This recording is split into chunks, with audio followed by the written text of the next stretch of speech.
So recording is on. Okay, cool. So welcome guys to the review session. This is for exam 3. Again, if you're here in person or here watching it on YouTube, welcome. Good luck on your exam, first of all. Let's go over a couple things that you need to be worried about when you're going through your exam. If you don't understand my handwriting, just tell me. Okay, so anybody know what modules your exam is going to be over, or like chapters in your shape book? What's going to be covered in your exam?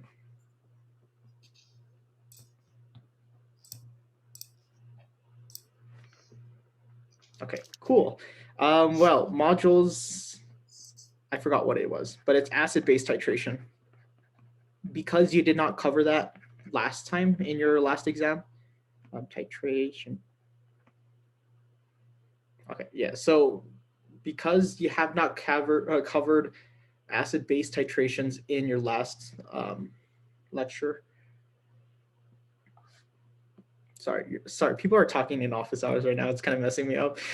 But acid-base titrations, gas laws, module 8, which is calorimetry, and then module 9, which is enthalpy. So pretty stacked enthalpy. Yeah, pretty stacked exam. That's what's going to be covered. I think it's chapters 5 and 6 in your chain textbook, if you refer to it like that.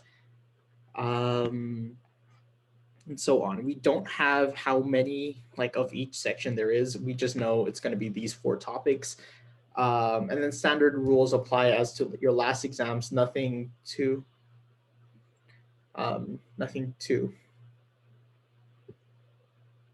new. Hold up.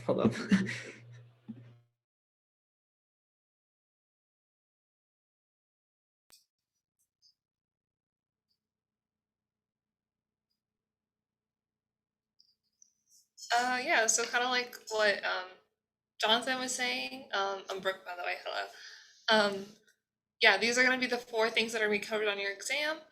They kind of follow what we've been working on in both your lecture and your study guide, but also in the workbook. So if you haven't already, just take a quick moment and think about what kind of areas you need most help in, and we can kind of work from there, because if you've ever done one of these reviews before, we don't really have enough time to go over everything. So start thinking about kind of what you want to cover most, what you're a little bit more scared of, so we can kind of give you a hand on that.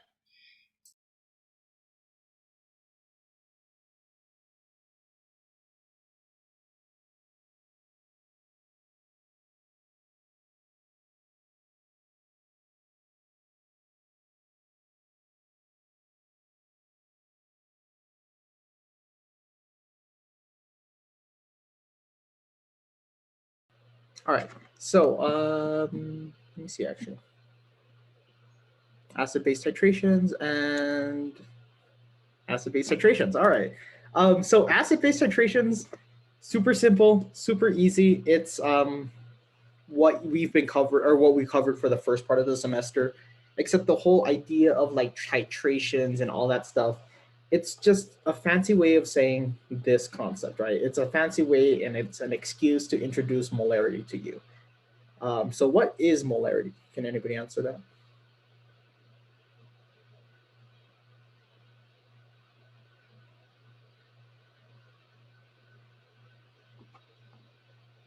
Oh, that bad, huh? Just kidding. Yeah, basically, molarity is concentration, right? So concentration is just moles over liters, right? So how much stuff you have within a liter of substance, right? Um, that's really it. That's a way to introduce it, but the same ideas still apply, right? When we're talking about the molarity, it's really stoichiometry, right? And you can see their key word there is moles. Right, so I'm going to give you a basic titration, basic acid-base titration, which is going to be HCl. And you guys have done this in your labs, or at least I did this when I was doing the labs. That's your basic titration, right? HCl plus NaOH, right? There are certain vocabulary, we'll say, when it comes to molarity and all that stuff and acid-base titrations. For example, what is an acid?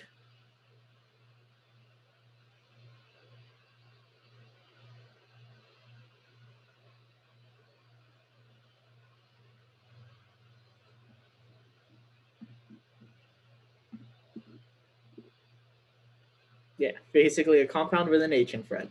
The technical thing is when you put it in water, it dissociates into H plus and Cl minus ions. However, again, you're going to recognize acids by their H. Bases. Okay, so what's a base?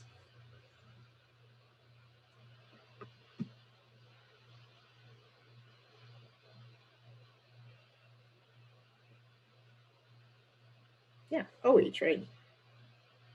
So, oops, OH plus whatever. I'll just put X, X cation. As you can see here, Na or OH and OH, right? Again, this is nothing new than what we've covered before, right? So the same rules apply to when we're balancing this reaction. So can someone help me balance this reaction?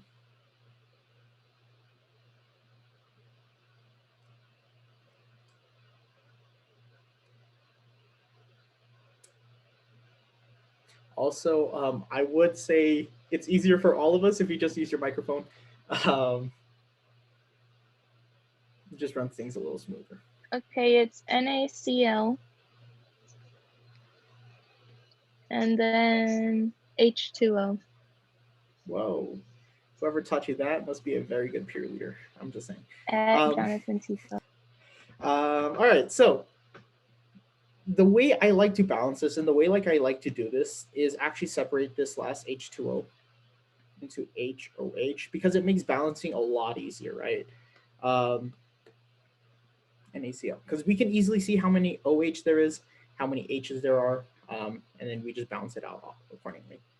But just remember that's kind of like what I do. So if it works for you, then it works for you. Then if it doesn't, then don't listen to me. But so that's just the simple equation, right? So that's NaCl HOH, right?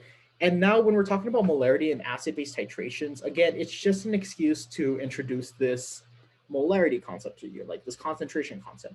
But still, our number one goal when trying to solve these types of equations is always get to moles, right? Because as chemists, we like to use moles because grams doesn't work for everything. Moles is kind of our standard unit across all boards, right? It just works out real nice.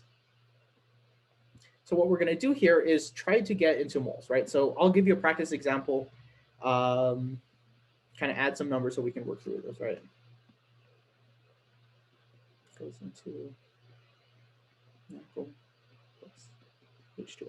But in any acid-base titrations, at least for like Chem 1, you're always just going to make water in a salt. So that's how you can immediately identify, okay, this is an acid-base titration. Okay. Let's say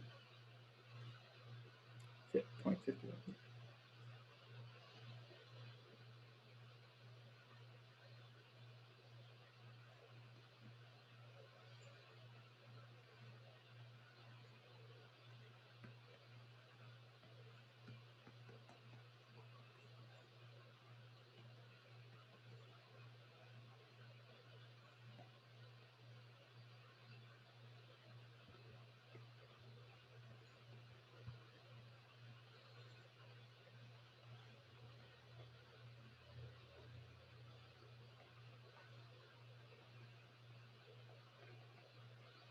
All right, bare bones type of things. I know Dr. Saupe likes to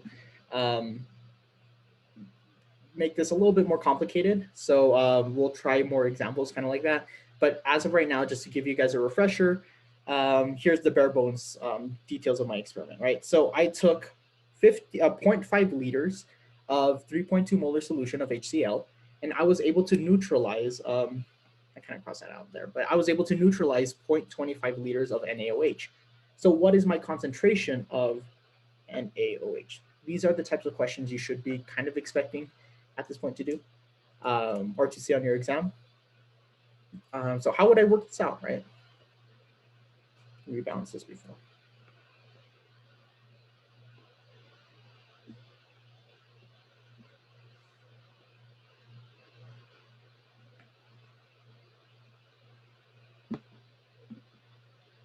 Right, so what's step one of anything that we do?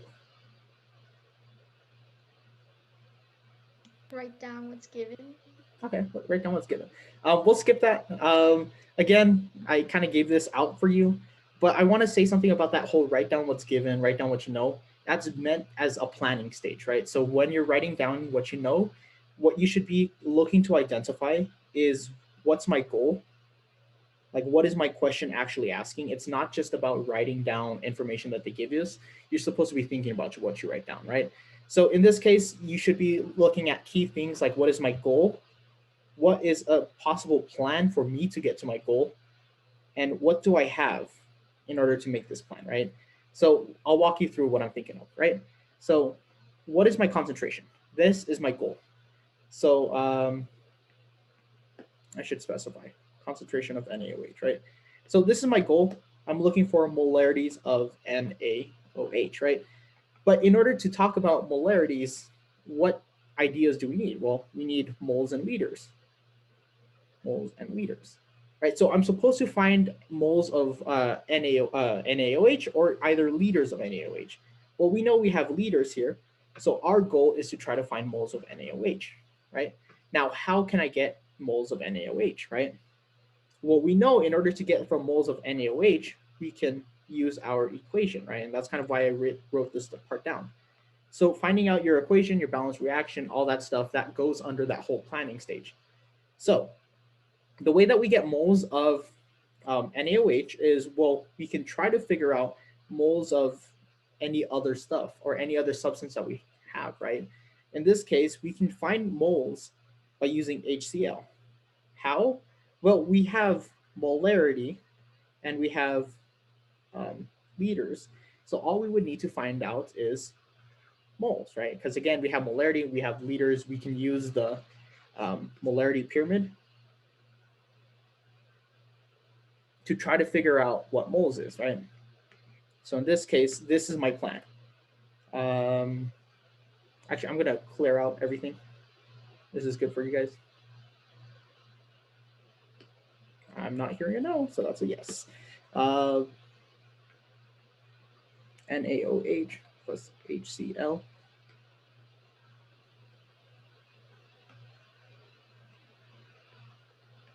Goes to NaCl plus HOH. We have 0.5 liters of 3.2 molar solution of HCl, and we have 0.25 liters of NaOH. And we're looking for concentration of NaOH, right? So here's my plan. If I'm looking for concentration of NaOH, this symbol means concentration, by the way, we need moles of NaOH and liters of NaOH. In order to find moles of NaOH, we can also relate it to moles of HCl. In order to find moles of HCl, we can use our density pyramid, or sorry, molarity pyramid, it's the same thing. And to realize that we can just multiply moles and liters of HCl. And so you guys can see how in a visual way, I've already solved the problem, right? And we just need to kind of reverse and go backwards. But all I just need to do is input all the numbers. So here, what I'm gonna do here is input M and L first. So that's 0.5 times 3.2.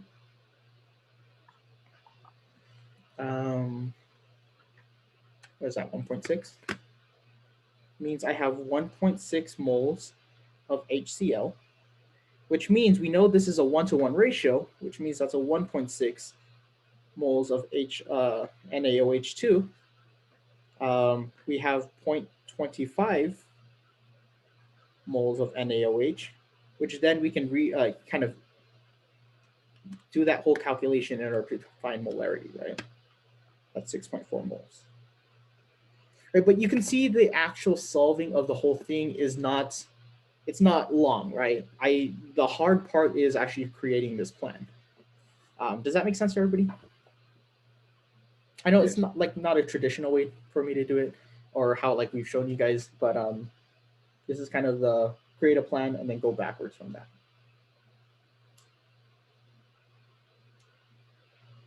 Are we good? Yeah. Got it. All right, great. So yeah, that's really what it is. And I like to use this method because I know Dr. Saupe gives a whole bunch of extra information, right? He'll say, oh, well, the beaker we're containing has, I don't know, 600 capacity, right? And he'll also say, well, it was 32 degrees Celsius in the room when we were doing this, right? And he'll give a lot of these extra information. But when you start breaking it down on what I actually need, that's how you start figuring out what is fluff and what else is necessary. Does that make sense? So that's why that write down what you know step is it's a little bit more involved than what you would expect. Okay, cool. So that's acid-based titrations. We can go over a couple more example problems, but that's the simple rundown of it. Does anybody have questions regarding that? No?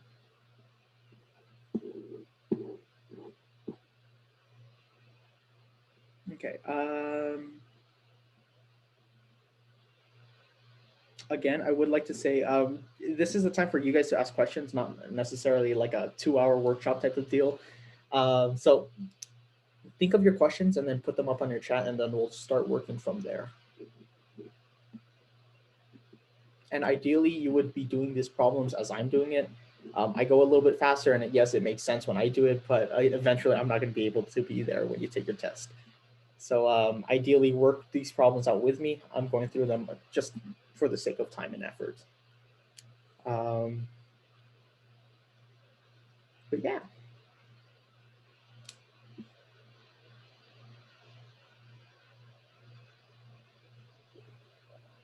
Do you think we can touch up on the gas laws just a little bit, just for like a little reminder? Yeah. Gas laws are fun, right?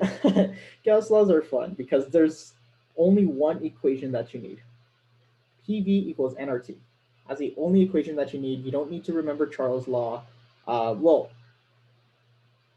caveat, you should remember what Charles' law, you should remember what Gay-Lussac's law is, but you don't really need that when you're solving these equations, right?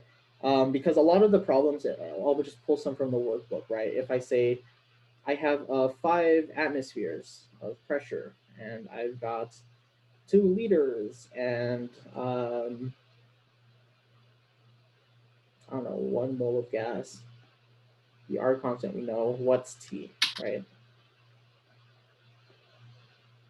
Right, we don't, we can just input this PV equals nRT, right? If we're given pressure, if we're given volume, if we're given moles, we're given the R constant, we know that. And then if we're given T, right, if we're saying solve for T, we only need this one equation, right? However, there is a separate alternate use of this whole gas laws and all that stuff. Again, it's up to you guys to know, I guess, what he's like, to what extent. And I guess this is a good time to talk about what extent that he's asking for gas laws, or what extent you've covered in lecture. In any case, if you're talking about like, if we increase one pressure, what happens to the volume, right? Then we can reformat our entire gas laws or ideal gas equation into this, something where its initial is equal to final, right? And if we're saying, well, we have a pressure, initial pressure, and we have an initial temperature, and say the question is asking us if we raise the temperature, or if we raise the temperature to so and so amount, what happens to pressure, right? So, all right, we'll say this. So I had a balloon at 1 atmosphere, and then I had it at 23 degrees Celsius. And then I changed the balloon's pressure into, I don't know, 1.5 atmospheres. What happened to temperature, right? And you would immediately think of, well, I need to use my gas laws. However, I don't like to memorize a lot of things. I just like to memorize a little things, right? So here, there's obvious things that we don't need, right? We don't need volume because it doesn't give us any volume values to work with. we know the R constant is a constant, it's not going to mention it, and N is constant, right? Because it doesn't say anything about it changing, right? So we can assume that all those are constants. A basic rule of thumb is when you're using this equation, if it's not given to you, one, it's not important, or two, it's the one you're looking for, right? So you can just cancel them out from both sides and kind of do like a little bit of algebra on both sides. However, you're left with P over T. You're left with that kind of relationship.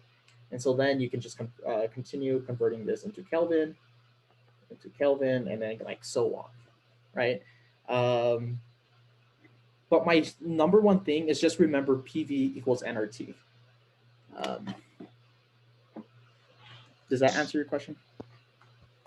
That's actually a really awesome way. I've never seen it like that, and I feel like that makes my life so much easier.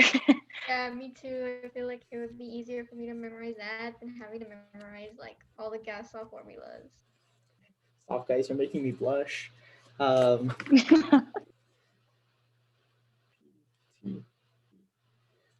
thing that I'd like to say, I guess I'll stop my share. Hit me, yeah, look at me. I don't know if you can see this. If you can see it right, it's PTV, right? Simple. If it's backwards, just remember PTV. I don't know. One thing that you can see is you have to make sure you can make this on the day of your test, right? You can make it on the side, right? But if you keep temperature the same and we decrease volume, what's going to happen? Well, pressure rises up, right? If we keep pressure the same and we increase temperature, what's going to happen? Volume rises up, right? So this is a quick cheat sheet, if you will. Like if you're trying to go through all these problems and you're not making sure like these numbers don't quite make sense, this is one thing you can do just kind of immediately, right? So make just PTV, pressure constant, volume and temperature, they both have to rise. And then you can do the inverse proportion, but like you guys get it, right? So I don't know, quick way to remember it. That's just gas laws at that point. It's really just quite remembering PTV and a really good algebra skills. Diego, I did this in class. I don't know what you're talking about.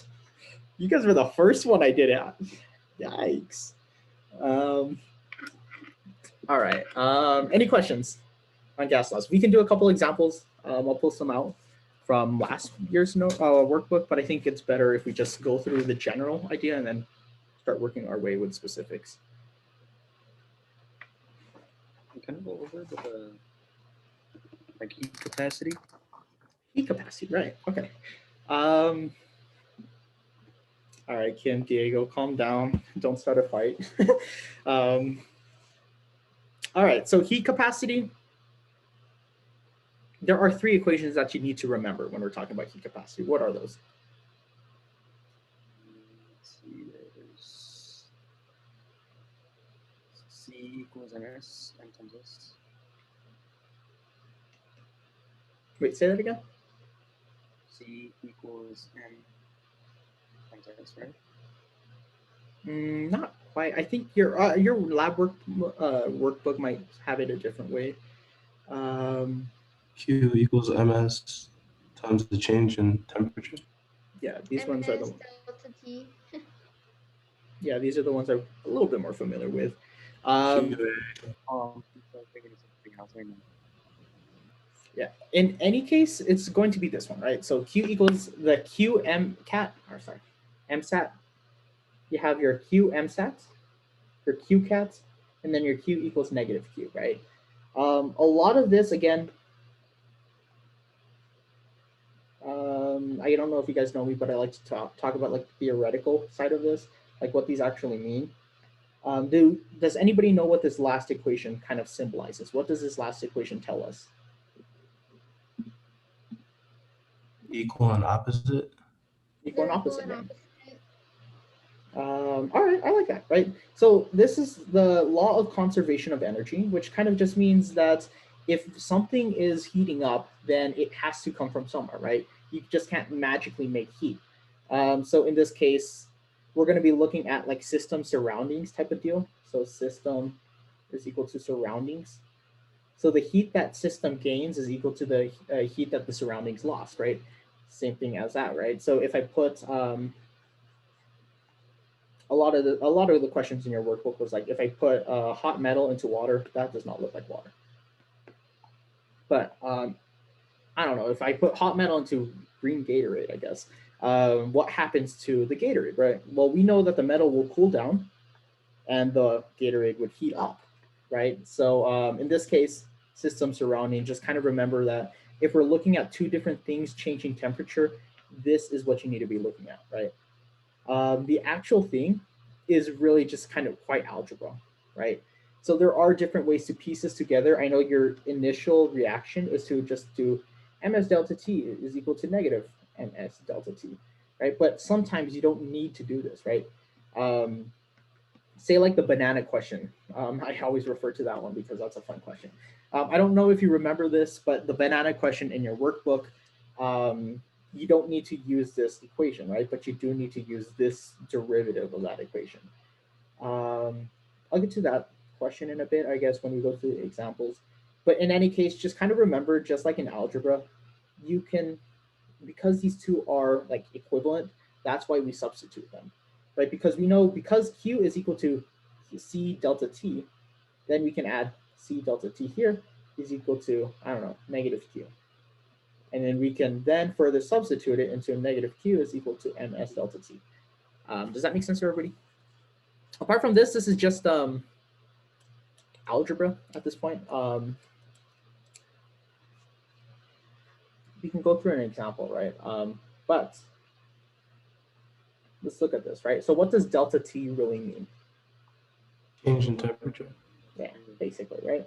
So we have C, T final minus T initial is equal to M negative MS T final minus T initials, right? So even though we have three different equations, you can see how we can start transforming this into what we really want, right?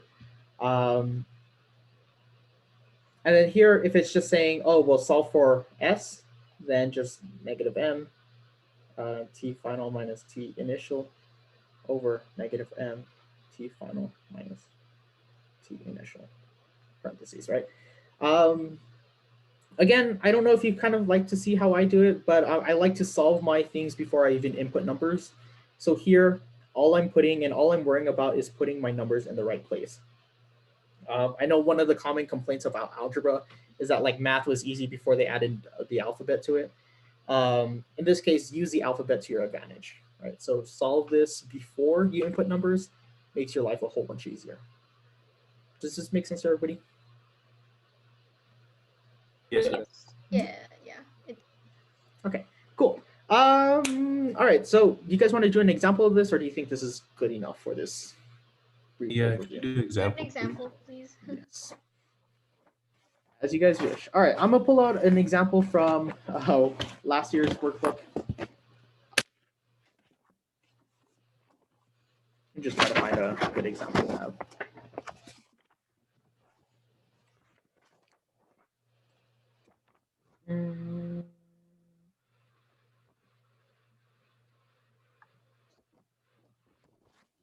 This.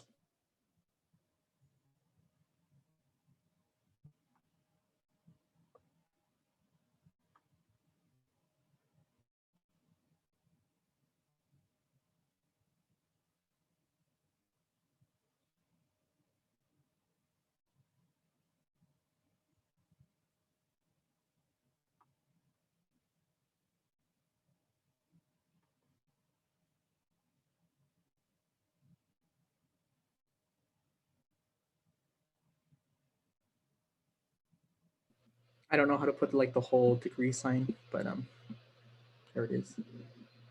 All right, so what's my final temperature of water, or of final temperature? When 180 milliliters of water at 89 degrees Celsius is added to 93.1 milliliters of water at 30.3 Celsius. Where do I start? For sure, use Q.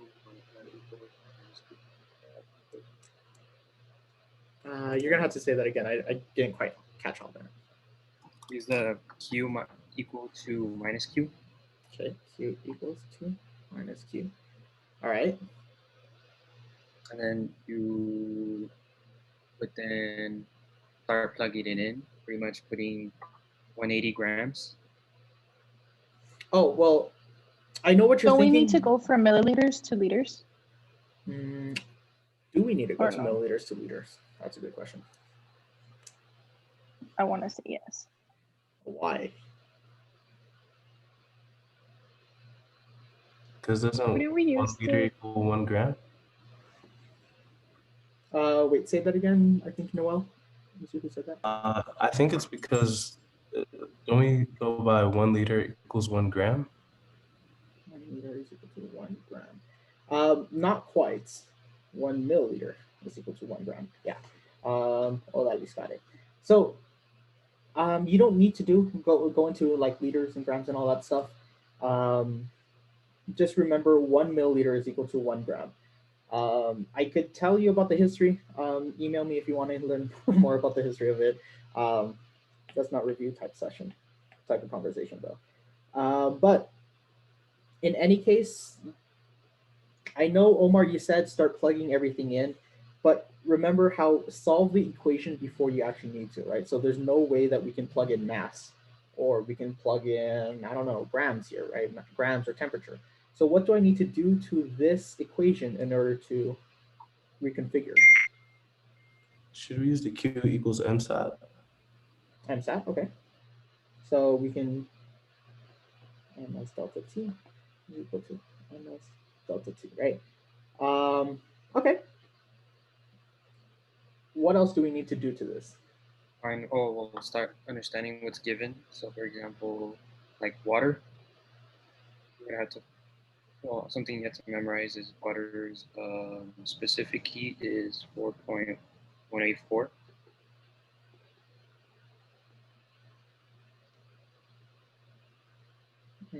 Okay. And then what is it asking us for? What is the final temperature? Okay, so temperature final. What else do we know? Okay, let's see. So, You know, the change in temperature? Do we know the change in temperature?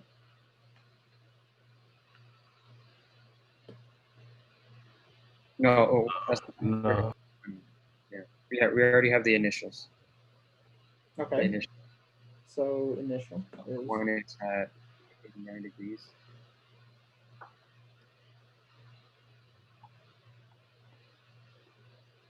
For the other, it's at 93.1. Or no, 30.3. okay. I'm doing this in red and blue so you can see which ones I'm talking about. Okay, I see. What else do we know about this? The grams. For 180 milliliters of water, it's 180 grams. For the other water, it's 93.1 grams. All right. So big problem that I see here is we're looking for temperature final, right? But there's no way I can input temperature final in what we have so far. So what else do we need to do? You need to expand the delta T part. Yes, ma'am.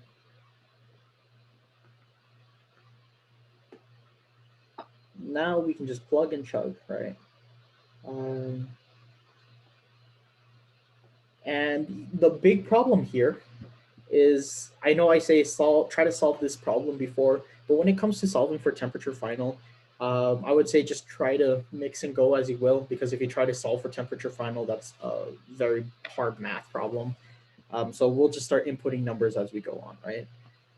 So the mass of the blue one, you see we have 180.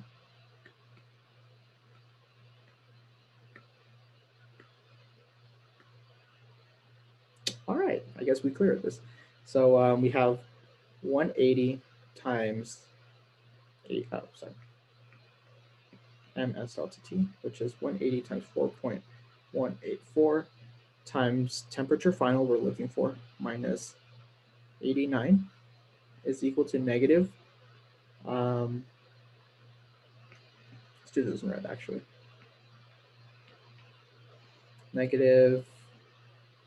93.1 times 4.184 times temperature final minus 30.3. Everybody agree? It's Okay. So we're just going to start solving for this equation, right? So what's my first step that I had to do? well, what I like doing is I like doing the positive sides first. Oh, I just multiply 180 times 4.184 and then just bring everything down. 3.12 TF. I'm gonna skip some steps here. Just remember I'm multiplying, distributing this here, right? Just for the sake of time. 67027.68 equal to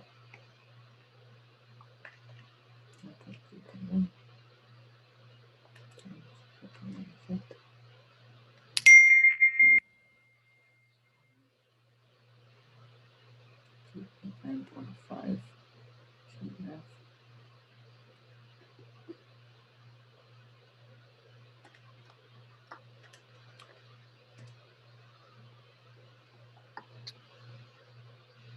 All right, so just be wary of your whole signs and all that stuff. Okay, so I've taken the liberty to just multiply these out, distribute it, multiply, distribute it. All right, so what's my next step?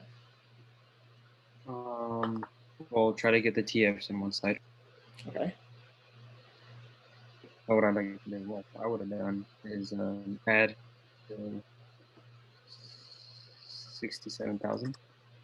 Okay, so add this one. 8 to 07.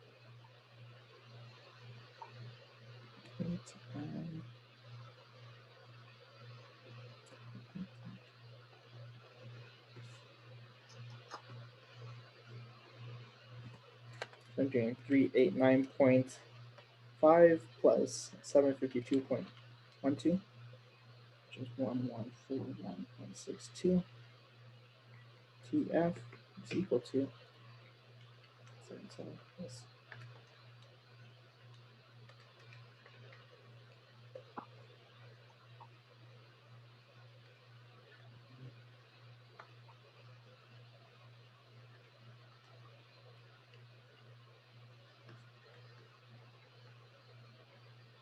isolate.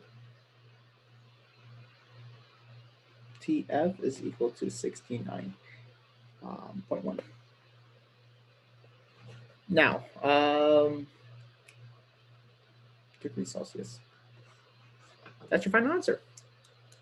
As you can see, it's a lot of work, right? And that's why my biggest advice for you guys is just have this big sheet of paper or like multiple sheets of paper that you can go through because you are going to need a lot of paper, especially in these algebra heavy courses. Does that make sense to everybody? Yeah.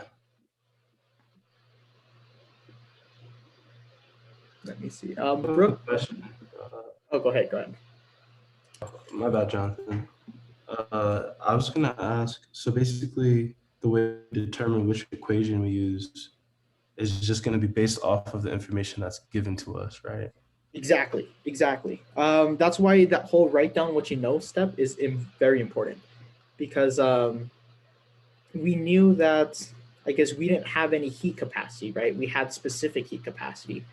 And other times you're going to be given heat capacity. Sometimes you're going to need to have specific heat capacity. So exactly what you're saying, it deals with gas laws too even. What equation that you're using is basically what is given to you, right? There's a,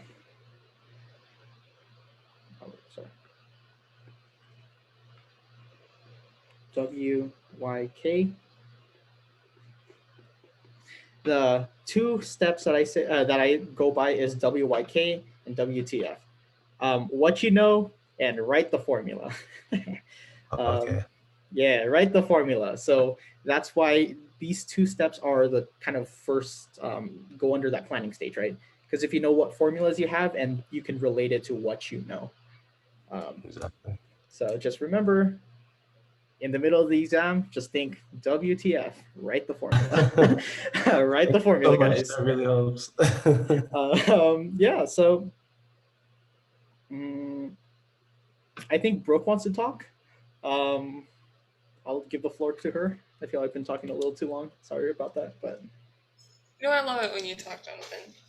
stop, you're making me blush. All right. All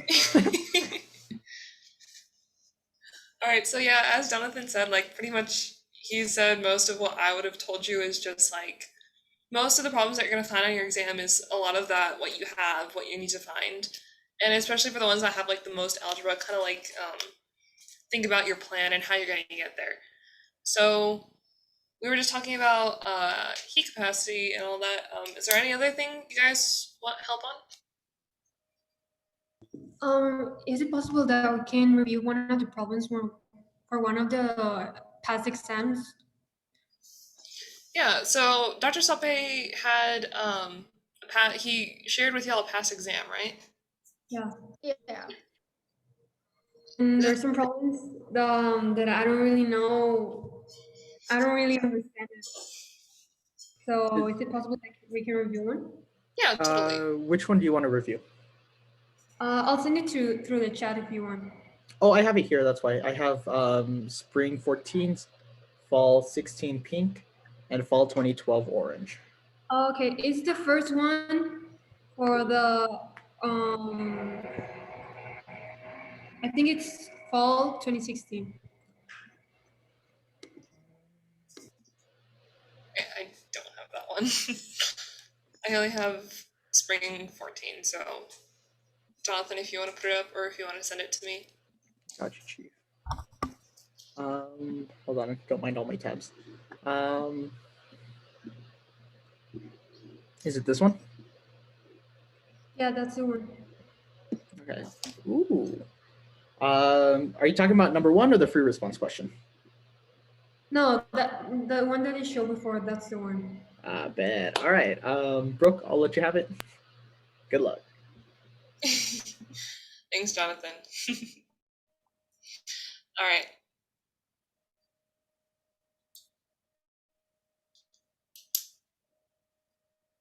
So, let me just make sure I can write on this. First, it'll be a good thing. Can you all see that? Yeah. Awesome. Hi. Huh? Okay. So it says we have baking soda or bicarbonate and the acetic acid or common vinegar react according to the following reaction, and luckily they already gave it to us. The conditions are STP, calculate the work done in joules if 4.335 moles of NaHCO3 are reacted. Cool. So we're given a bunch of stuff, and we're gonna follow how Jonathan kind of thinks is what you know and what you need to find. So what do we know? So we for sure need to calculate the work. Okay, we're gonna need the work. Good. Conditions are STP. STP, what is STP? It's 180, right? Then has 0 degrees Celsius. Awesome. Yeah, STP is standard temperature and pressure, which is 1 atm and 0 degrees Celsius. Awesome. What else are we given? The moles. The moles.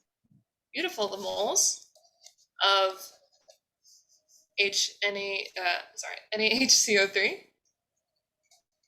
Moles of NaHCO3, which is 4.335.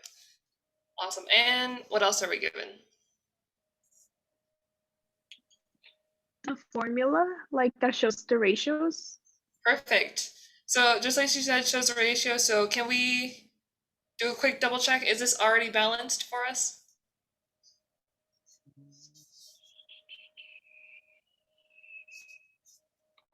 Yes. Yes, right? This is Awesome. Never assume anything they give you is already balanced. They love tricking students like that by giving you a formula. And students don't check to make sure it's balanced, and usually it won't. Well, usually it will, but just double check. So we know we have these two things, the temperature, pressure, and the work, and the moles. So what do we need to find? The volume, right? work done in joules. The Work. work in joules. Beautiful, the work done in joules. So what equation are we gonna have to use? This is kind of like our planning phase. How do we think we're gonna get to work? What equation? W equals minus P. Minus PV delta T. Or is it delta V? Delta V minus P delta V. Delta V, my bad. It's- yeah, so work equals negative pressure delta V. Awesome. So we know that we're going to have to find work. That's our end game, like Avengers, but no one dies, hopefully. We have our pressure already. Do we have our volume already? Volume? Oh. No. No, so how can we go find that volume? I guess with the moles, but I'm not sure. I'm not really sure how. Okay, you're good. You're on the right track. So you're using what else they gave you. They gave us moles. And another thing they gave us is STP. So we have pressure, we have temperature, we have moles. What is this kind of looking like? What other factors am I missing? Oh, V PV. B and R. and RT. Awesome, beautiful. Yeah, we're gonna use the gas equation. Pardon me. So we already have our ideal gas equation is PV equals nRT. Let me erase all this. God, this thing is so laggy.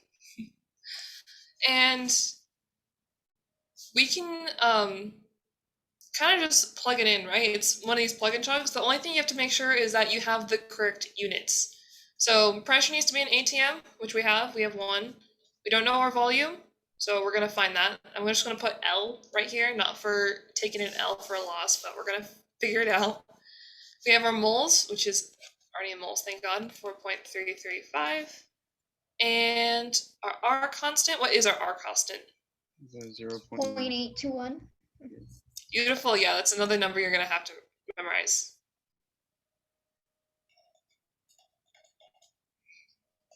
And the temperature, what is the temperature? 0. 0. 273.15. There you go, yeah. So we have 0 degrees Oh. Celsius. However, when you're working the ideal gas equation, it needs to be in Kelvin. So you always, to transfer from Celsius to Kelvin, you just add the number 273.15. And because we do this super hard math, it's just going to be 273. Awesome. So now we can just solve for our liters or our volume. I'm just going to put volume in liters. And it's really just a divide by 1 kind of thing. So what do you get when you put that into a calculator? 97 and 16. 7.21.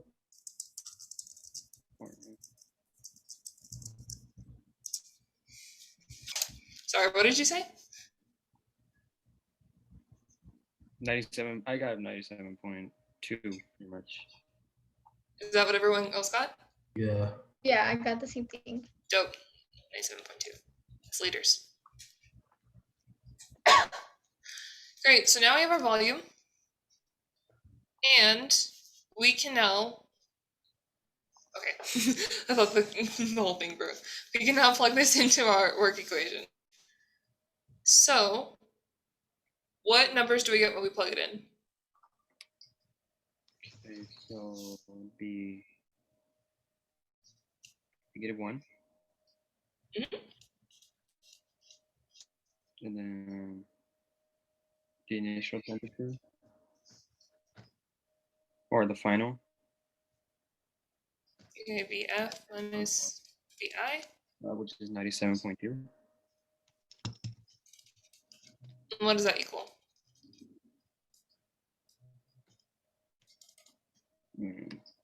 It'd just be positive.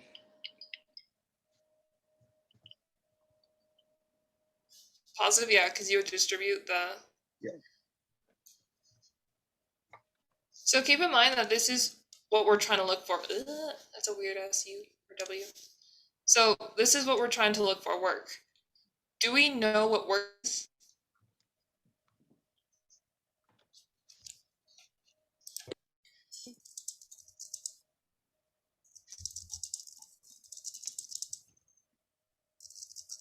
Isn't that what we're solving for? No, that's what we're solving for, so we don't know what it is. Exactly. We don't know what the work is. So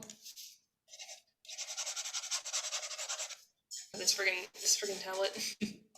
So in this case, I'm pretty sure this is how you solve it. If Jonathan wants to correct me, feel free to.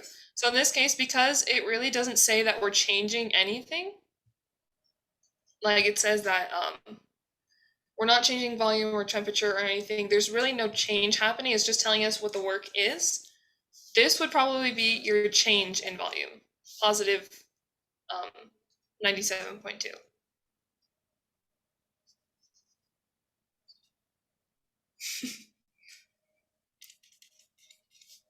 So you would just have this because we're not changing anything. This would just be your change. So your work would then be negative 97.2. Awesome. Is that our final answer? No. Oh. You need to convert it to So you need to joules. to joules. Magnifique. I love you guys. Yeah. So remember, this is still in liters atmosphere. You multiplied. God, that was backwards. The volumes in. Jonathan keeps attacking me through DMs. Everyone tell him to stop.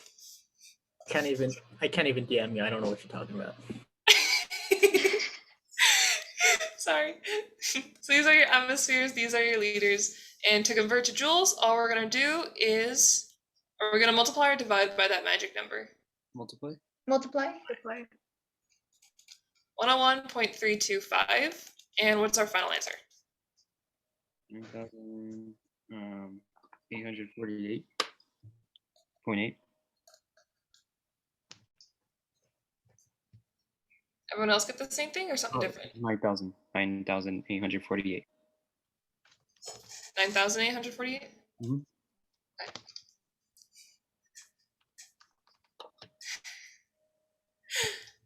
Everyone else get this? I just want to make sure we're on the right track. I got the same thing. Okay, are we done? Wouldn't it be negative? Beautiful. Yeah. You gotta keep this negative here, my bud. Awesome. So that would be the work that you have in joules. I don't mean to rush you, but I need to stop sharing my screen so I can go back to office hours. I was gonna ask. I was like, I saw your I and I was like, do you need me to share it? Hold on. I just don't want to erase all your work, but everybody's done, so I waited until the end. Let me set this up real quick so I can switch back to office hours. Sorry about that. Nah, you're good. You're good. Also, whoever's defending Brooke, and if you're also my student and you're defending Brooke right now, You're the best I'm not person in the saying- world. No, I'm not saying that I might lose your quiz. You know, your homework, your homework. Don't worry. If might Jonathan not ever be there comes out of his workshop, you're totally free to come to mine and Sophia's. Like, Actually, not Sophia's. All right, you're on the hit list now, Brooke. All right, I can switch their screens now. Okay. All right. What's your next thing that you guys want to do? Oh, I just wanted to ask really quickly. This might be like a dumb question, but like, how did we know what the V initial was? Like, how did we know it was V initial and not V final?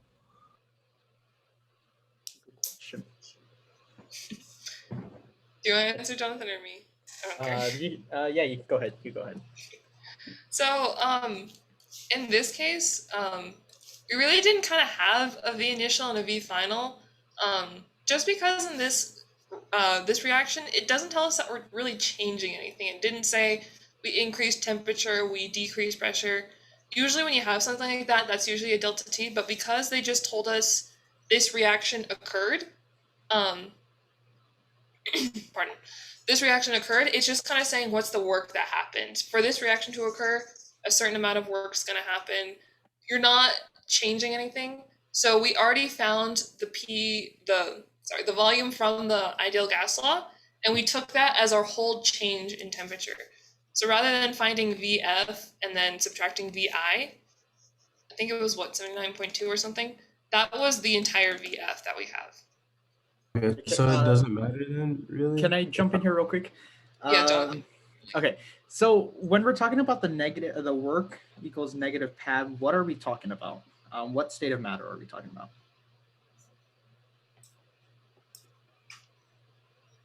What state of matter? Yeah. Is it liquid? Not quite. Not quite. So when we're talking about anything Gas? pressure, yeah, it's going to be gas, right?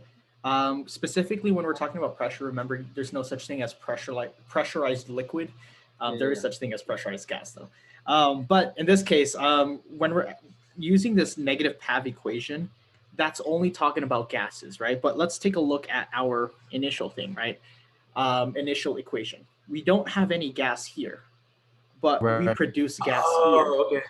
right? And so that's how we can make those correlation there.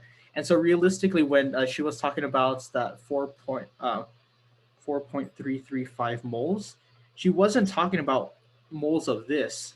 She was saying about moles of this, right? And that's the correlation that you were supposed to make with this equation, right? You're given 1 mole of this and you create 1 mole of this, or 4.335 moles of this and you create 4.33 moles of CO2, which then we started using CO2 as our reference. Moving on. Does that make sense? Yeah. But remember, think about it as a gas, or I don't know if you've ever done this reaction. Do it. It's baking soda and vinegar. Whenever you do it, you start building up gas. So if you put, I don't know if you've ever seen those reactions, but they put like a bottle inside of the container. And then after the reaction happens, it looks something like this, right? But as of, for all intents and purposes, the volume inside the balloon is 0. So that means when we're calculating all that whole thing, it's changing from that, I forgot what volume we got, like 92 or something like that. All of that was just CO2. So it goes from 0. I guess your volume initial would be 0 because there's no gas. And after reaction, gas forms and then blah, blah, blah, blah, blah. You know what I mean? So yeah.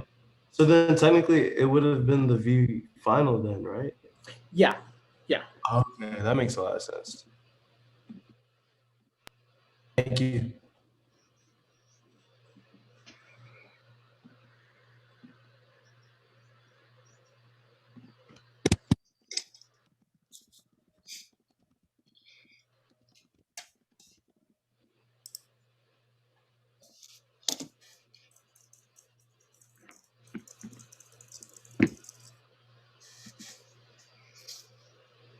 Okay, so yeah, kind of like what Jonathan said, I was never told to like go that far in depth, but if that helps you think about it better, then definitely do that. Do whatever makes you feel comfortable.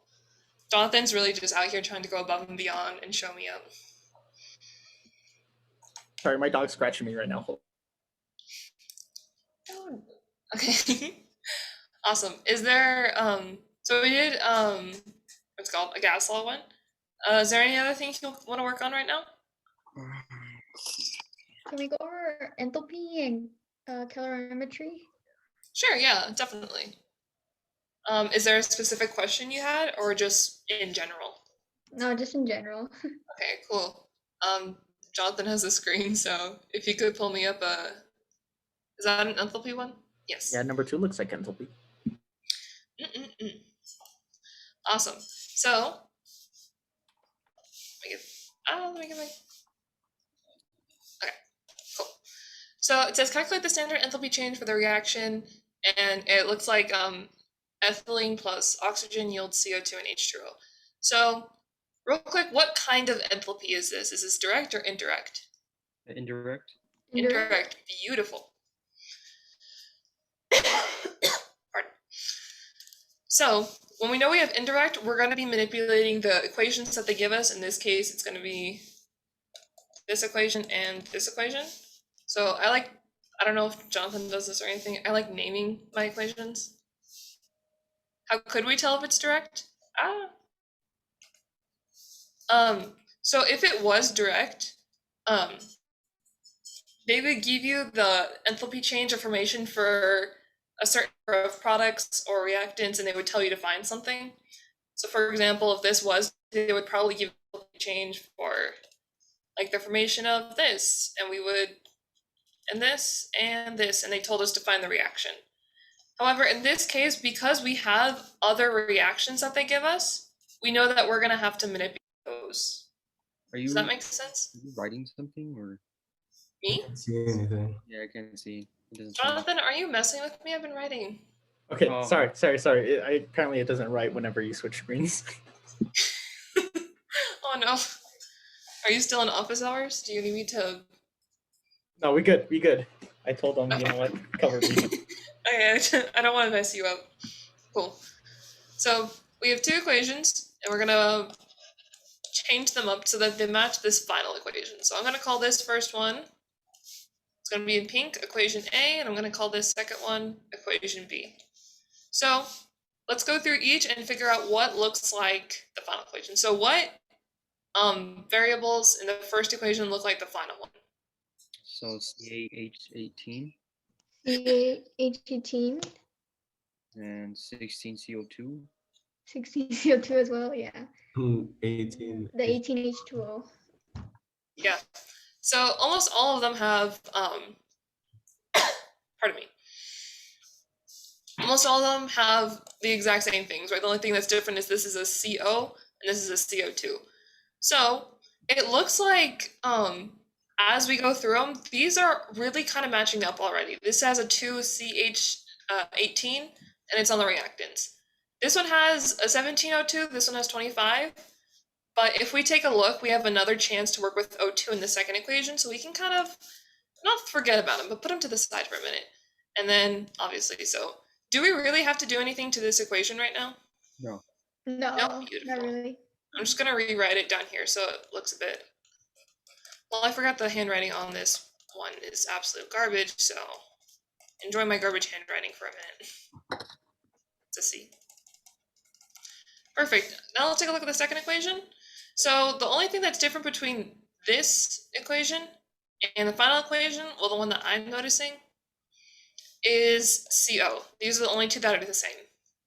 I meant to say the same before. However, they're on the wrong side. This guy's a reactant, this guy's a product. So we gotta flip him. How do we flip him? You multiply it by -1. Perfect, -1. So that's gonna flip all of our things. So it would become, I'm just gonna write it right here. 2CO2 yields 2CO plus O2. Now, we have a chance to make these two equations kind of add up and match each other. So what can I multiply equation B by to make sure that everything matches up to our final equation? 8. 8, yeah, 8. Cool. So I'm gonna rewrite this equation down here, and I don't know if anyone else does this, I always tell myself what I do. So in this time I multiplied it by 2b from here. So it would be, sorry. It would be 16 CO2 yields, sorry, not 8, 16 CO plus 8 O2. And remember, whatever you do to the equate the enthalpy, so what is our new enthalpy for this reaction? It would be positive 566.8 times 8.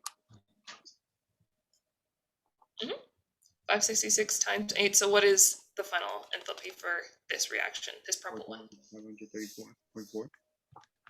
Sorry, can you repeat that? 4,534. Beautiful. And this is kilojoules per mole. Awesome. So now we can go through, add up our equations, and see what crosses out. So I'm going to start with this guy. He doesn't have any friends in any of the other equations. So he's just going to come down. I have 25 O2s right here. And the only other time I see O2 is on the product side of the second reaction. So when they're on two different sides, you're able to take out whatever is less. I don't know if that makes sense, but whatever is less between 25 and 8 is obviously 8. So we're going to subtract 8 from both of these. This will turn out to be 0. This will turn out to be 17. So we're left with 17 on this side, and he's just going to come down. Then we have 16 CO2. There's another 16 CO2 over here, so we can just cross that out. Finally, the only two things left that don't get crossed out are your 16 CO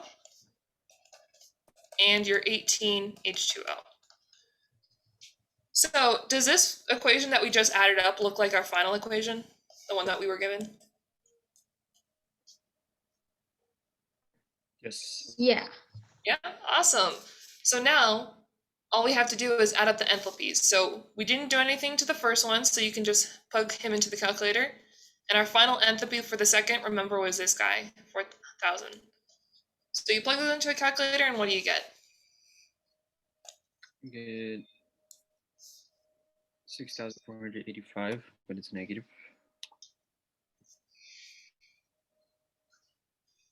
Negative 6,405.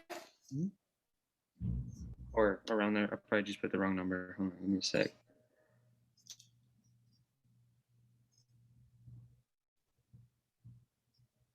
Ah, yes, you're totally right. Good shot. Should be D. These should both be 8s.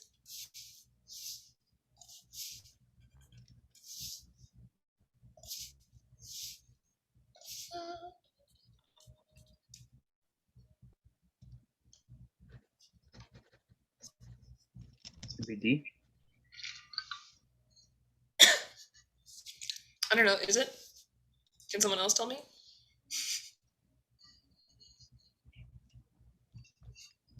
Yeah, it's D. Yeah. Yeah. So your answer would then be D. Does anyone have any questions on like how we got that? Yeah, how did you get it? I'm so confused. Me. Oh my god. So what part did you get lost at? Can you tell me that at least?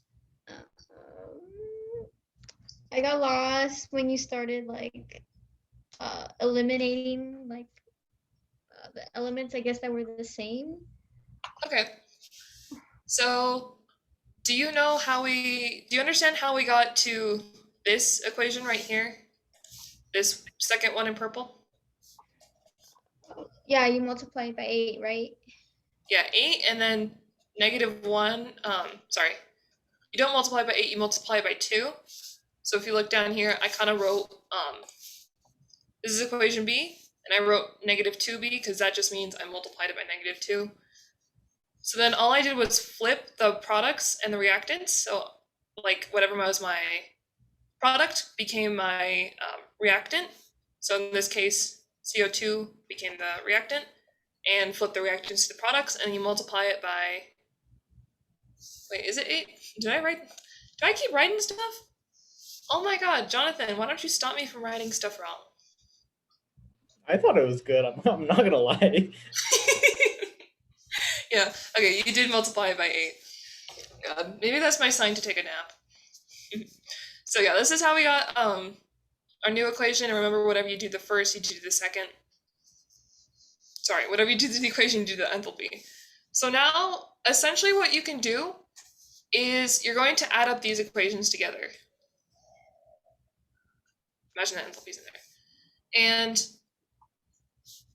the one main thing you should know is when you put something on the reactant side, and it's the same compound as something on the product, you can take out as much as you can. So the way I like to think about this, I don't know if this might confuse you, is kind of like, do you remember back to limiting reagents? Whoever we had less of ran out first. Oh yeah, yeah. You can kind of think of him like that. So in this case, we start with 2C8H18. He doesn't really have anyone else in these two equations to cancel out with, so he just comes here. Now, when I have 25O2, where else do I have O2, oxygen gas? The 8O2? Yeah, perfect. So are they on different sides of the equation? Yes. Yeah, so we're going to take out whoever has less. So between 25 and 8, who has less? The 8. 8. So this 8's going to, so we're going to subtract 8 from both. So this 8 is going to go completely to 0. So he's gonna leave the equation because he's now 0, he doesn't exist. And we're gonna subtract 8 from 25, which gives you 17. Then you just take your answer and bring them down because that's what you have left. Oh, okay, okay. Yeah, and then you kind of just keep doing that for everyone else. So we have 16 O2, CO2 right here, 16 CO2.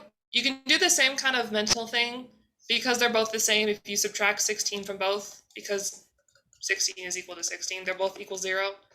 So they'll both cross out. And then 18 H2O and 16 CO don't have any partners to cancel out, so they'll just stay on the final equation. Does that make a bit of sense? Yeah, that makes sense, yeah. Okay. I know sometimes I start talking a lot and then I get lost in my own words, so don't be afraid to just tell me to stop and slow down, or if I did something wrong, because that's definitely an option. Okay. Awesome. Yeah. Any other questions on this one? No, I think that's it. Awesome. I'm going to clear out my drawings. I think we should do another enthalpy problem. What do you Should we guys do a think? direct one this time? Let's see what he has here.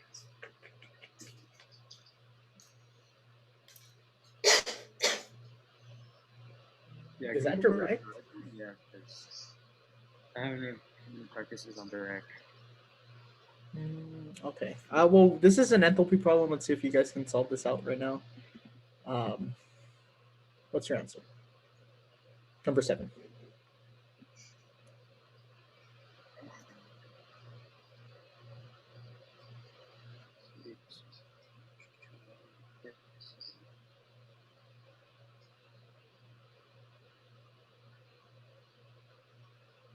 Yeah, would it be B?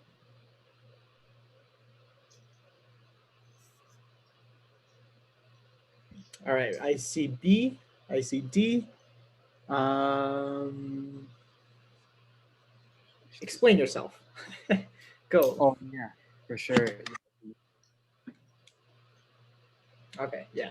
So it's D. Go A couple things that you want to see is look at the actual equation right here. You see 2H2OL, and then 2H2 and then O2. And you can see it's basically double to this. So you're going to have to double that. That's going to be 572. But again, they're kind of switched again. So just switch the sign. So positive 572. That's essentially, this is what we're doing. Never mind. I'm not going to go into that discussion. That's essentially what we're doing when we switch it around. Instead of making it, you create it. Instead of using energy, you release energy, something like that. Is there even a direct method here? That's an indirect method. Do we need a direct method one? You guys want to go for a direct method rather than an indirect method? You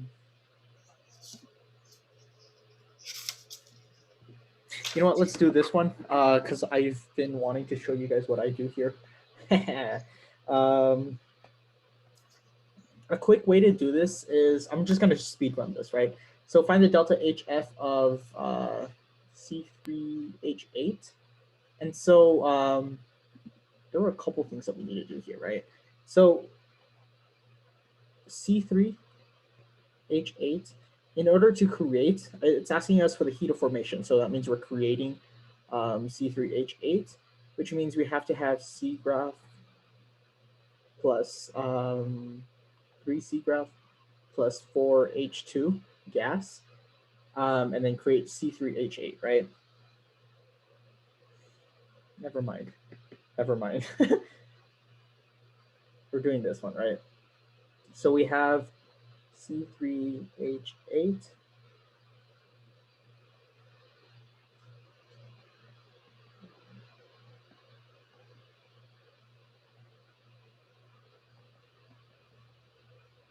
For H2 graph.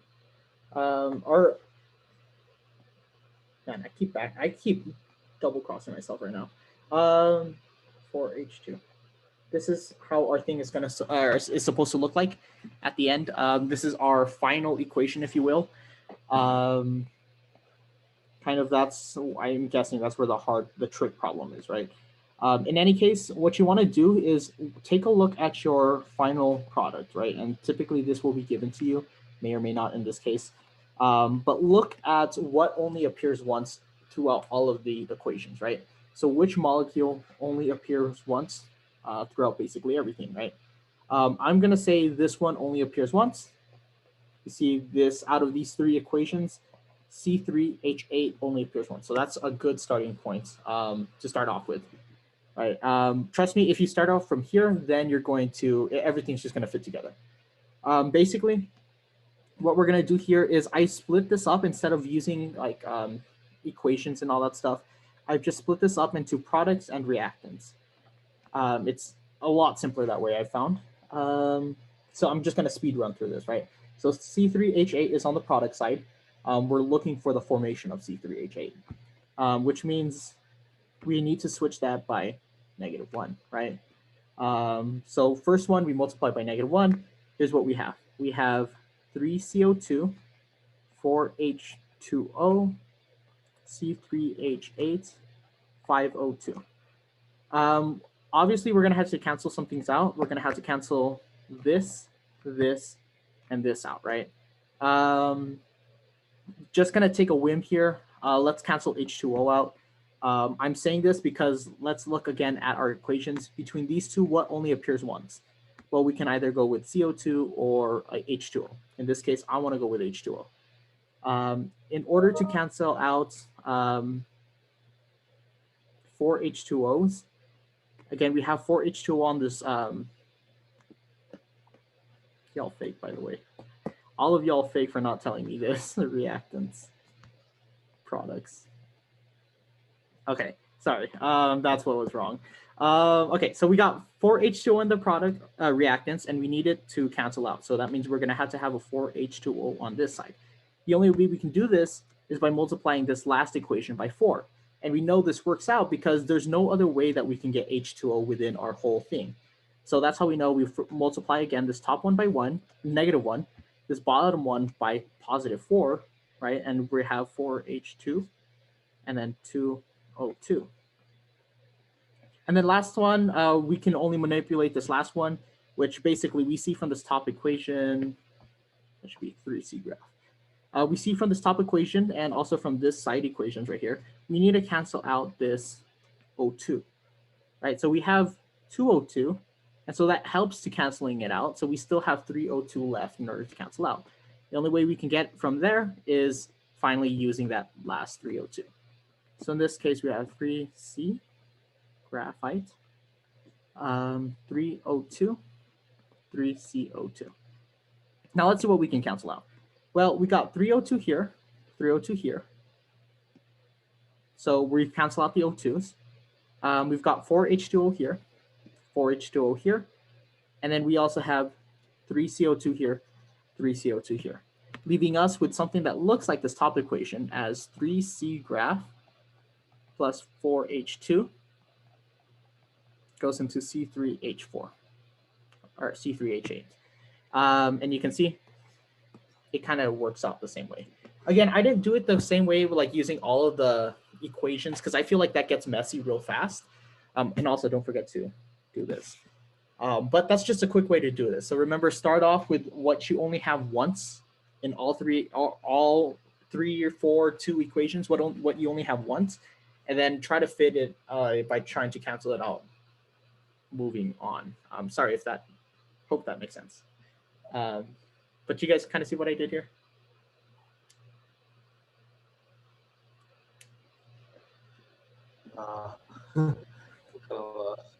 Okay.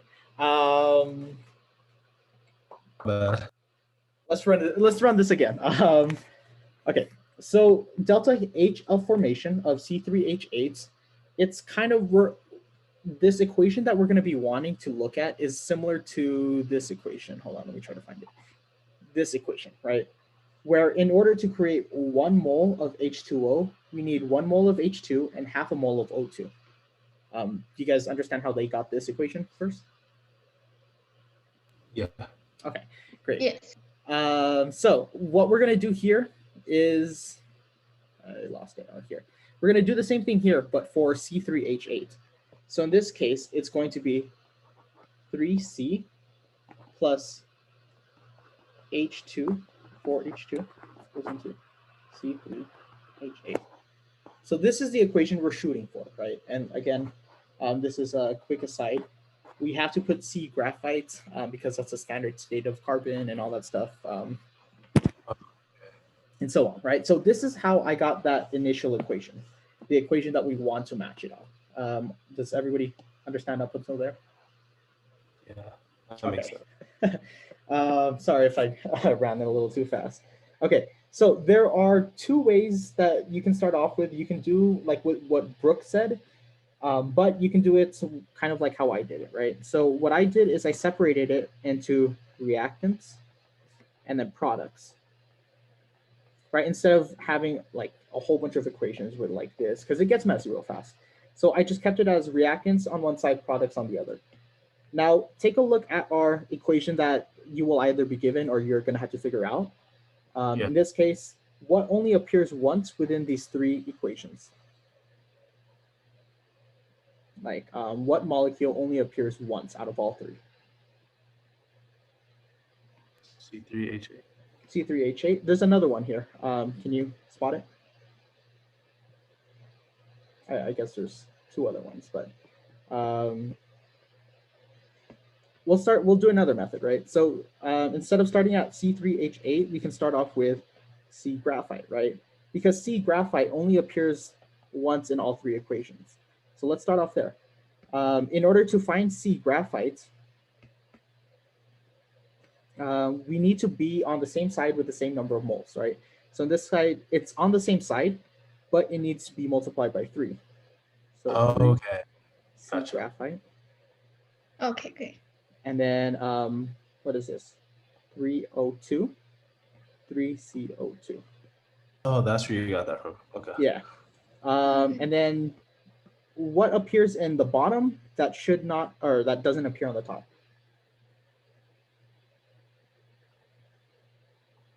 Or what do we need to cancel out? 2. CO2. All right, we'll do with CO2, right?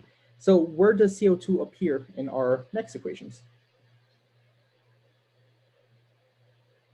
Oh, the first one? The first one. Yeah, the right? first one. And then what do we have to do to the first one in order to cancel out the CO2?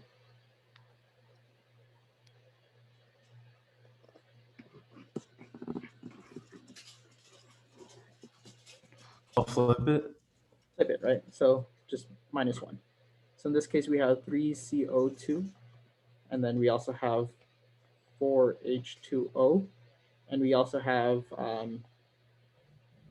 C3H8 and 5O2. All right, so we can start canceling out. Cancel, cancel. So what else is left that we need to cancel out? Or what else do we need to add? H2O. H2O, right? And to cancel out H2O, we got 4 of them. So multiplied by 4, basically giving us 4H2. Sorry, it's going to be 4 over 2O2 and 4H2O. Cancel, cancel. And what we're left with,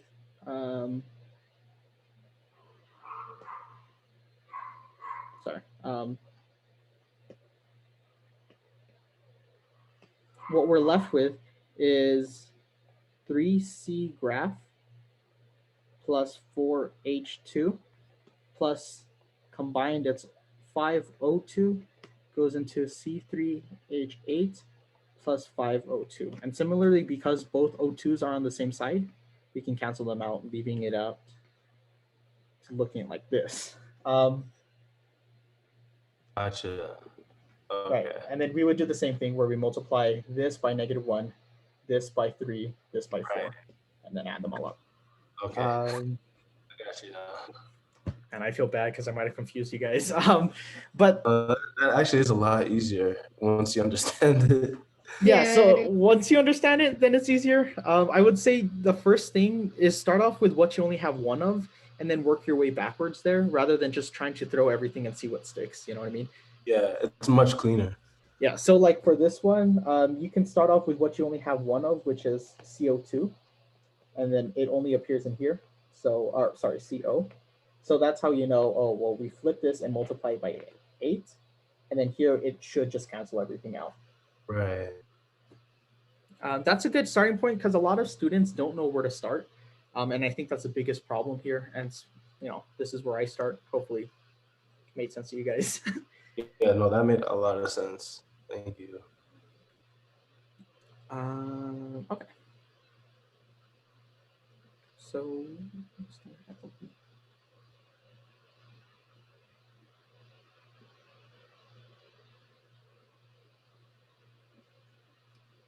is there anything that you want us to go over?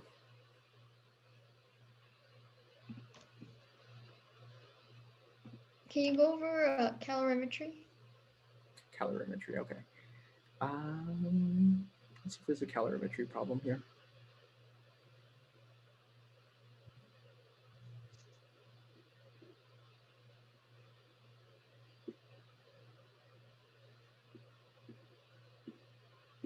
Ideal gas.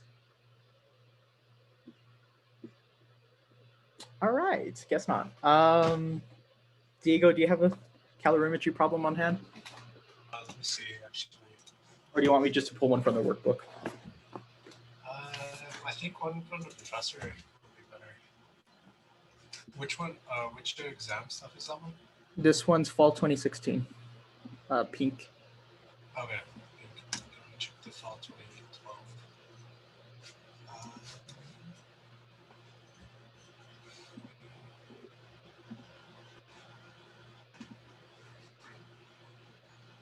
Also, if you guys have a, go ahead. Go ahead. No, go ahead. I was gonna say if you guys have a question for us, specific, I think it'd work a little bit better. But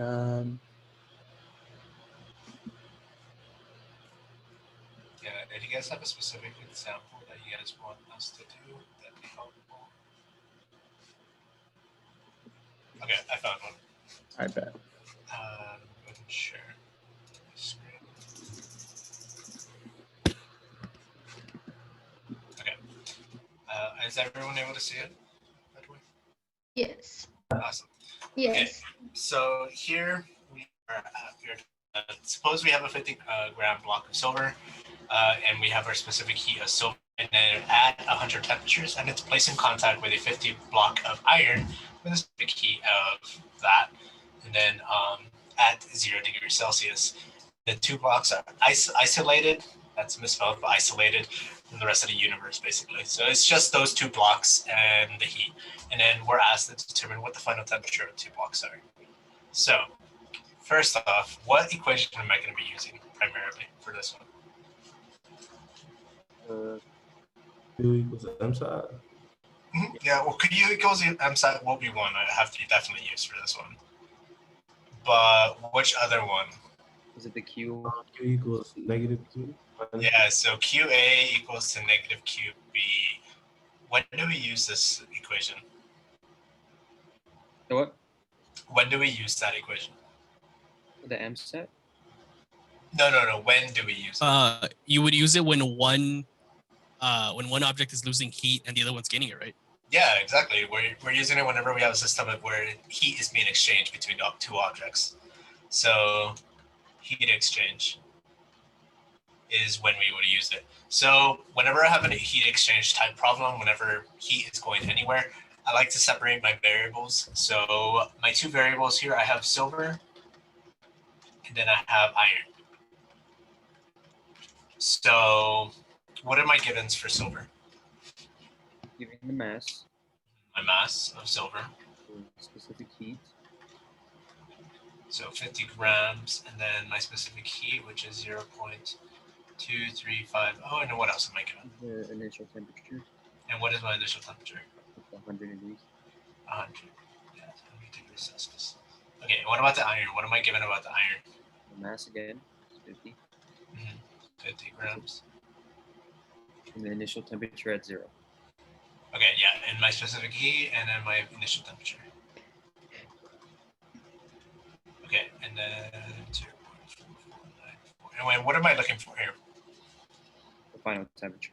The final Yeah, the temperature. final temperature. And what's special about the final temperature about this whole system? It's for both. Yeah, right. They're both going to be the same, right? The final temperature of the silver, and that does not say silver, but the final temperature of the silver will be equal to the final temperature of the iron. Yes. So, so who is gaining and who's losing heat? So iron is gaining, Okay. and then the silver is. And then how do you know that? Silver has a higher degree Celsius than iron. Yeah. Well, yeah, exactly. Yeah. Oh shit, I'm lagging a little bit. Okay. So, yeah, you are correct. Silver is because it has a higher temperature, and then am I lagging for you guys, by the way? No, you're fine. Oh, No, okay. you're good. Okay, it must be my end. And then iron will be gaining the heat from it. Okay, and then so who gets negative, or who do I place my negative with? Silver is losing. Yeah, silver is losing, right? So silver will have the negative. So QA will be iron, and the negative will go to the silver. Okay, so I have that, and then let me go ahead and sub in all my variables. TF minus T naught equals to negative MS TF minus T naught. Okay, do I have all the variables necessary to find final temperature?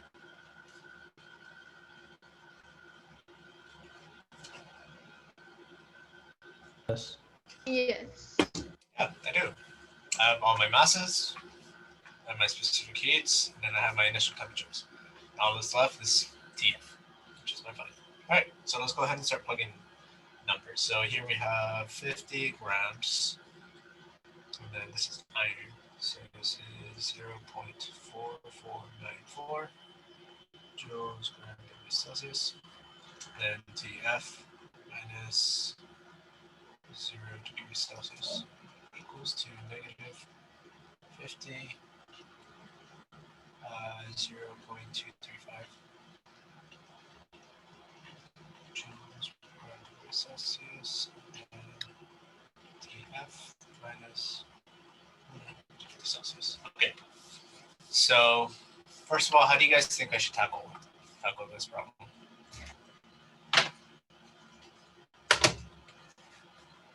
Well, I just start multiplying the 50 to the specific heat. Okay. So let's do that.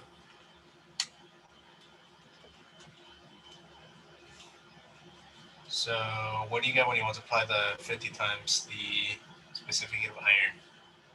For iron, so I got 22.47.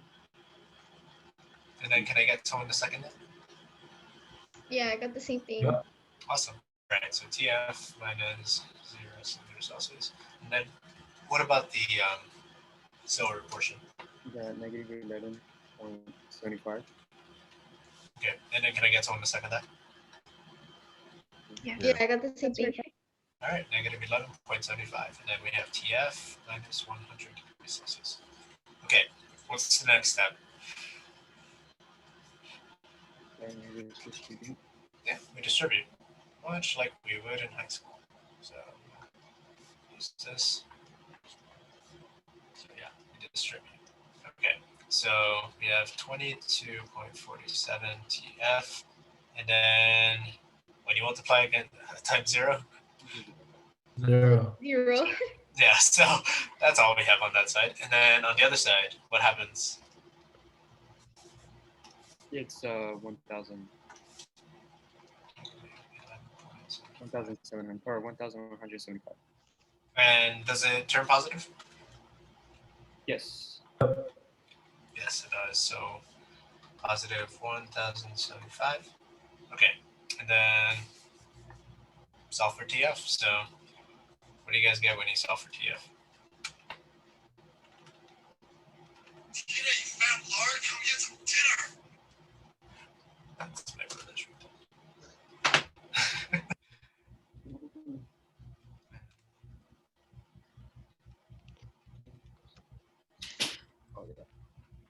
What do you guys get as your final temperature?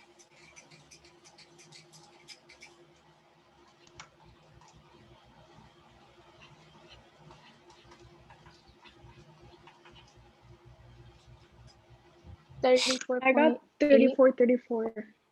34. Did everyone else get that? Yeah, I got the same thing. Same here. Awesome. So, look at the answer. Which one would it be?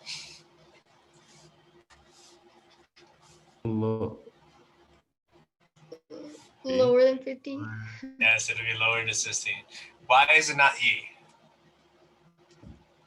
Because we can predict it. Yeah, because we can't predict it. Yeah, we can't predict it. And final temperature, why is D incorrect? Sorry? Why is D incorrect?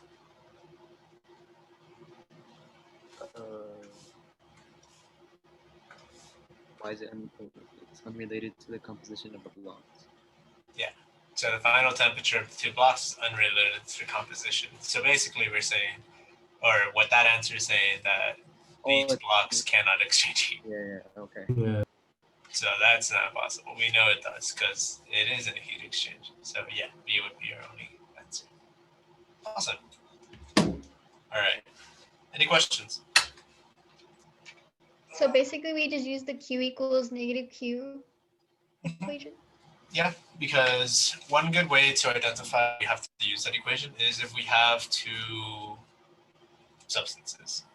Sometimes you may have two metals. Sometimes you may have a metal and a water. Whenever we just see a heat exchange, that's how we know. Okay. All right, is all good? Can I erase? Yes. All right. Did you guys cover what endothermic and exothermic means? Yes. Okay. Yes. What is endothermic and exothermic? So just for the recording. So exothermic is being absorbed. Is heat. Exothermic releases heat, and endothermic takes in heat. Okay. Okay, so answer question 7. The following is built up. My computer just decided to die. That's funny. I don't know what happened. Was it A? Yeah, was it A? I don't know. There was a bug with my computer. Give me one moment. Shoot, I don't know what's wrong. You want me to do it? Yeah, go ahead, John. Yes, sir. Actually, let me try to find where my screen was.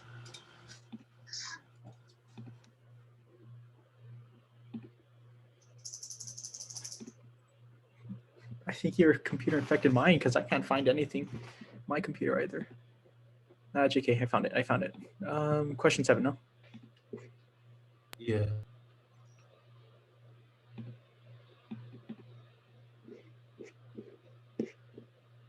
All right, this one. Which of the following process is endothermic? Was it? I still think it's A. All right, it's we got A. What else we got? D. Okay, we got D. I think it's A. Yeah, it's D. Yeah, my bad. D. Why?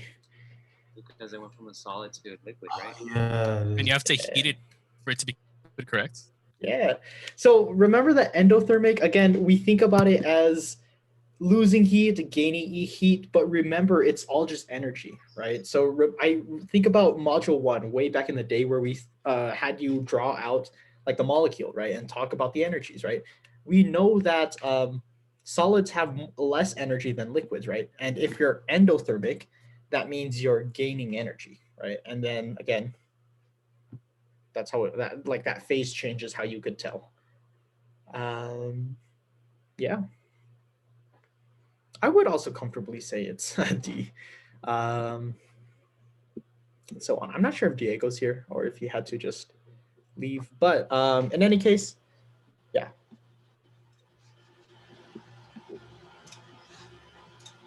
And then also, you can also relate this into delta H's of formation. So remember that if your delta H is negative, that means it's exothermic. If your delta H is positive, then that means it's endothermic, right? And something like H2O, delta H is negative 285.5. Don't quote me on that. You don't need to remember it, but just remember it's negative 285.5. So that's how we know it's exothermic. Okay. Also, going on a tangent, that's how we heat our homes. Like we burn propane or something. It releases heat, and that heat is what we feel. So that's kind of like the whole endothermic process happening. So there's context to whatever happens in our daily lives. All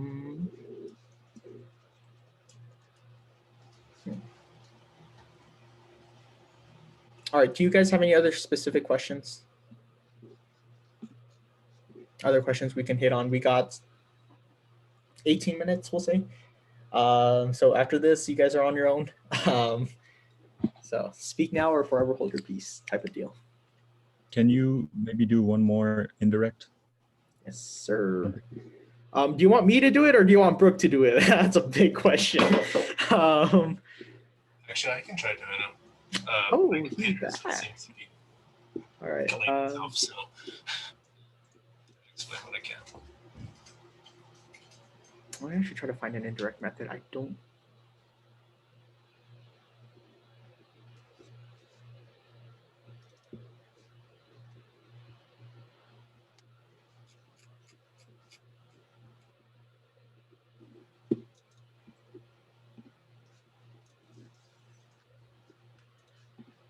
Look in Spring 14, see if there's anything there.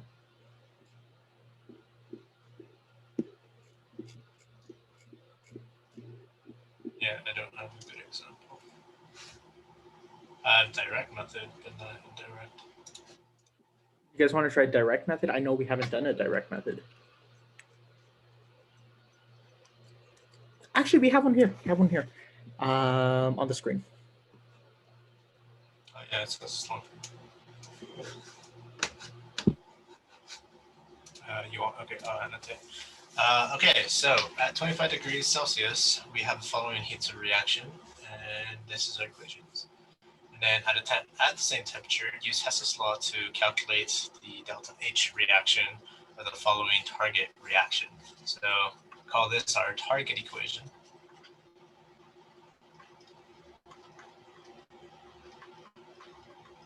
And I really don't like that it's delayed, but we'll have to make do. Okay, so our target equation. So typically, like, use the space whenever you have, or when you guys move back in person, use the space given to as much as the space you guys have. It really helps with kind of, oh wait, that's CL, sorry. CI.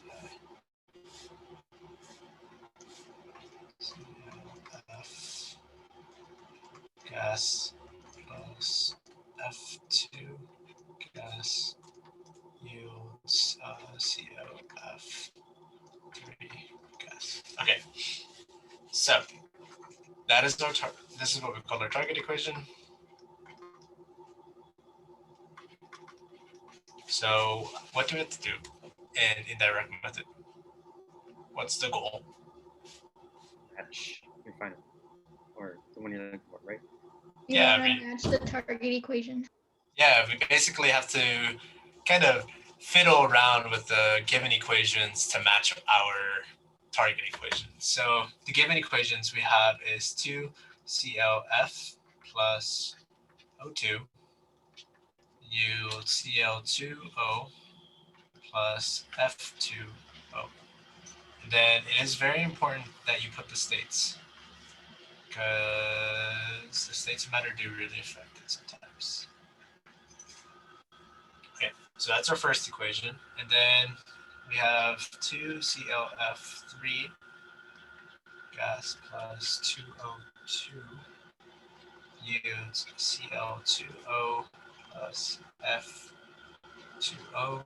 So that's 3 gas, gas, gas. Okay, these problems really do take time because you have to play around with it. So 2F2 gas plus O2 gas yields 2F2 O gas. Okay, so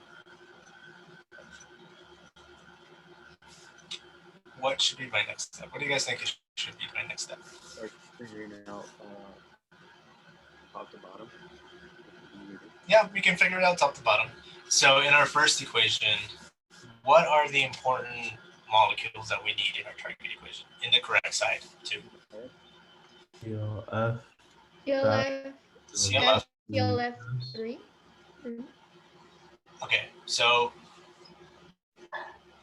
matching this equation to this equation, which molecules do I need from this equation here? ClF. The CLF. Yes, ClF, that's one. Do I need O2? No. Do I need ClO2, Cl2O, and No. F2O? No. No. All right, okay, so we don't need to worry about those right now. So is ClF in the correct side? Yes. Yes, it is. But you need to divide by 2. But you need to divide, or divide by 2. All right, so let's divide by 2. So when I divide by 2, what happens? You have 1 ClF, and then you have 1/2 O2, half ClO2, and 1/2. Okay. I don't really like fractions. Whenever you introduce fractions into chemistry equations, it doesn't go well. And not my opinion, but we'll go with it for now, and then we'll see if we'll try a different method later on. Okay, is that cool? Yeah, that's cool. Okay, all right. So this one we're suspecting it's good. We don't need to change anything because ClF is in the correct.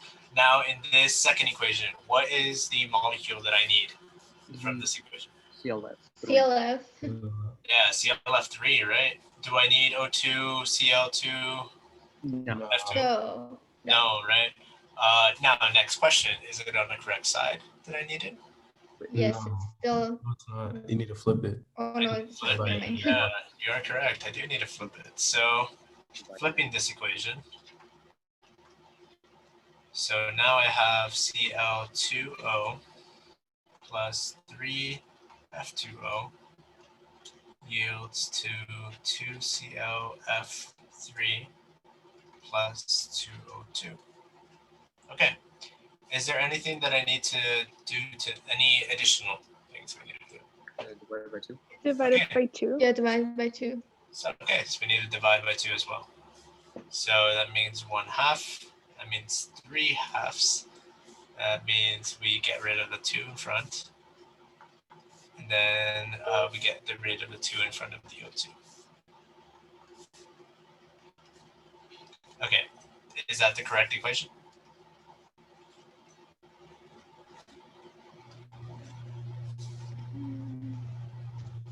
Yeah. Yes, it is. Okay, awesome. And then for my last equation, what is the molecule that I need? You need F. F2. Yeah, we need F2. F2O or F2. Yeah, F2. And is it on the correct side? Yeah. Yeah, it is. Yeah, it is, right? Okay, so we don't need to worry about it. And is there any additional things we need to do to it? Divided by 2. Divide by 2. All right, we divided by 2. Okay.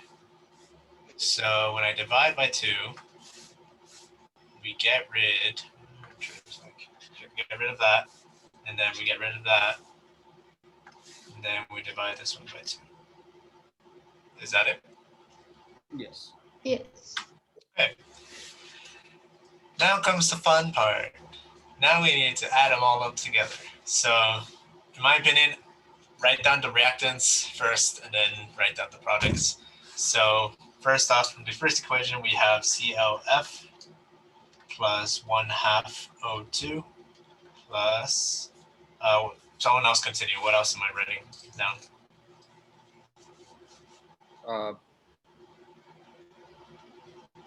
So I already did this side.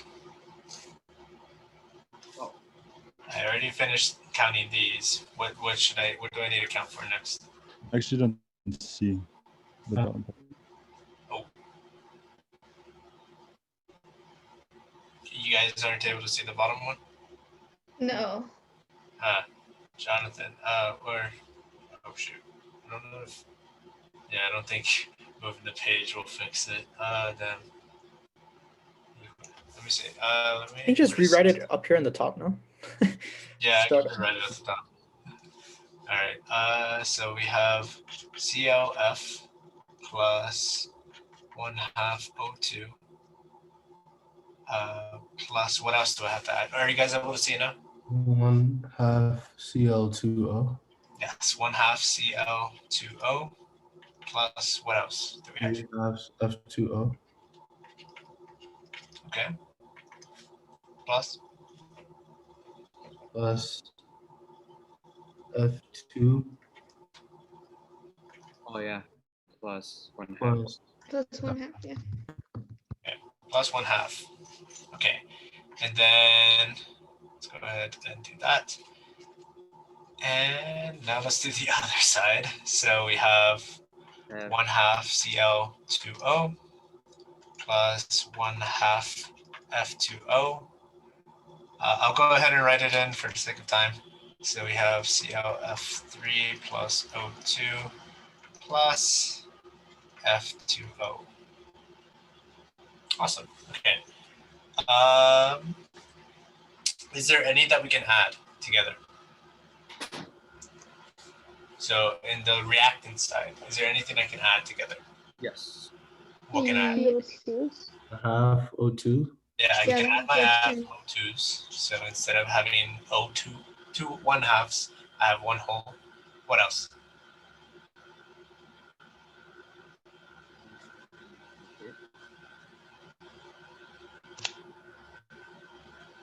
Okay. Yeah, that's it for that side. I And what think about the that's it. reactant side? Yeah, for the reactant side now. What can I do for the reactant side? The F2O. The F2Os. And then how many F2Os will I have? 3/2. Yeah, Yep, 3/2. All right, awesome. And then now, what's the next step after we kind of added up everything we have? Eliminate the ones that are the same. And what are they? So we have Cl2O. Mm-hmm.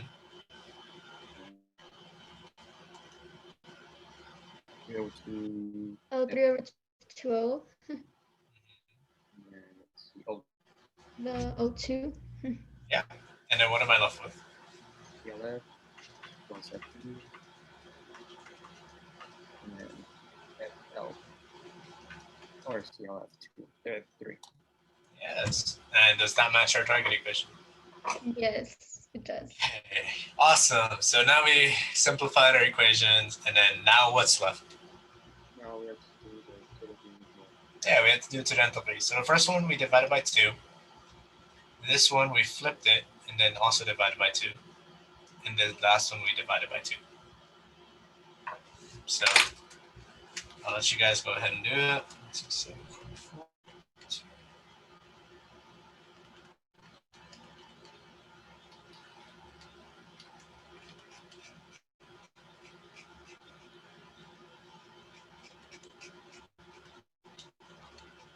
like 232.7. Give me 1 moment. Or That's not what I got.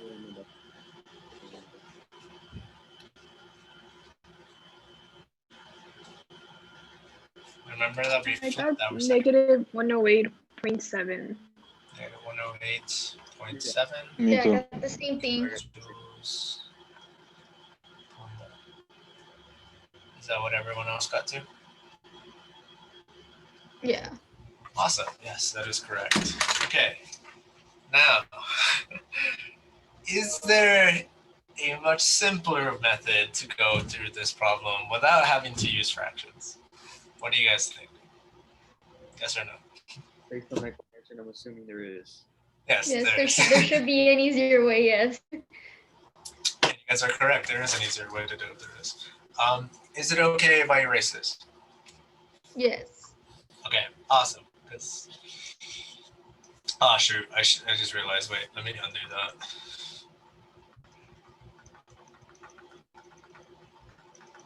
There's a lot of undos.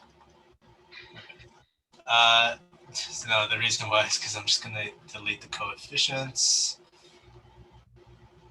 Delete this, that. I'm just gonna delete that whole equation. Delete that. Okay. Okay, now I can come in and fill it in again. So we have 2. That was correct. Just delete the F. 2. Okay. So instead of having to divide this equation, you guys can also change your target equation. You guys may not know that, but you can. So what would I have to multiply my target equation by to avoid having to have fractions in my work section? 2? By 2? I would multiply by 2. So multiplying the whole equation by 2, 2, 2, 2. Okay. Now in our first equation, do we have to change anything? No. No. No. No, right? Because in our first equation, we need 2 CLF. So we don't need to change it. In our second equation, is there anything we need to do? No. No. Or what? Just like flipped it, right? Or you flip it. Yeah, you need to flip it. Yeah, we still need to flip it. So if we still need to flip it, so we flip. So we have Cl2O plus 3F2O yields 2ClF3 plus 2O2. Okay, we flipped it. We don't need to do anything else. And in our second equation, do we need to do anything? No. No. No, we don't, right? Because 2F. All right, so now we do this.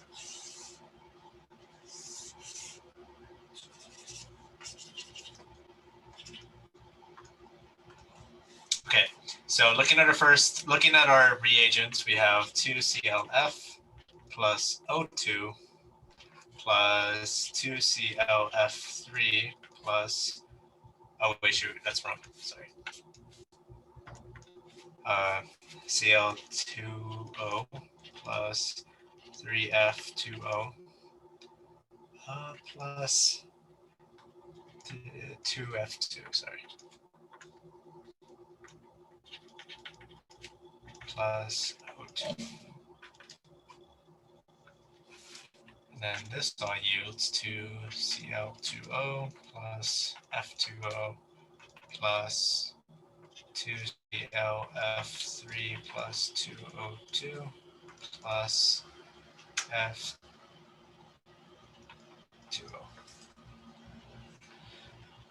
Okay, is there anything I can add on both sides?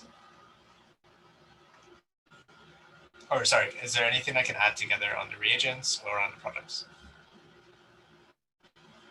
O2. The O2s. Yeah. The O2 is what I have.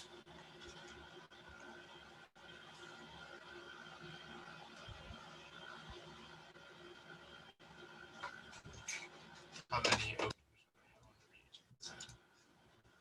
2. Yeah, 2. Yeah, P2, yeah. Anything else I can add together?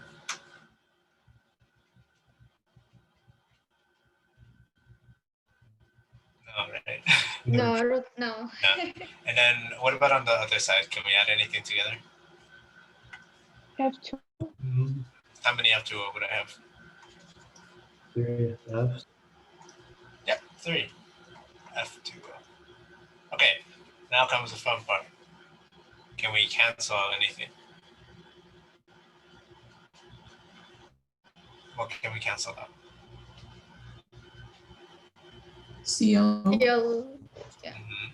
Cl2O. 3F2O. What else? 2O2. 2O2. 202. Okay, and then what am I left with? 2CLF. 2F plus 2F2 yields 2CLF. Yeah, right. And then all I did was simply flip one equation, right? So go ahead and add all of this together. Because we didn't really change much. We just flipped one equation. So 164 plus negative plus negative. And then what do you guys get when you add them all together?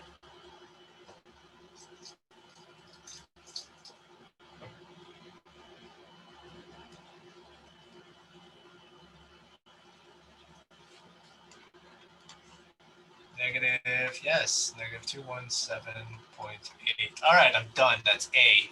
Boom, I solved it.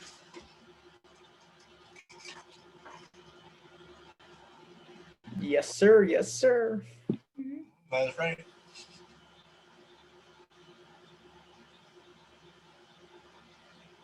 Oh, like, do we tell you what you correct? Divided by 2. That's right. Divided by 2. Yeah, there you go. We have to divide my equation by 2. Why do I have to divide my equation by 2? Because we multiplied it by 2. Yeah, we multiplied it by 2, right? So we need to divide the equation by 2. So divide all this by 2. So that means we divide this by 2. And what do you get when you divide by 2? Negative 108.7 kilojoules per mole. Yes, sir. Thank you. Awesome. Yeah, there you go. That's your correct answer. Which method was easier?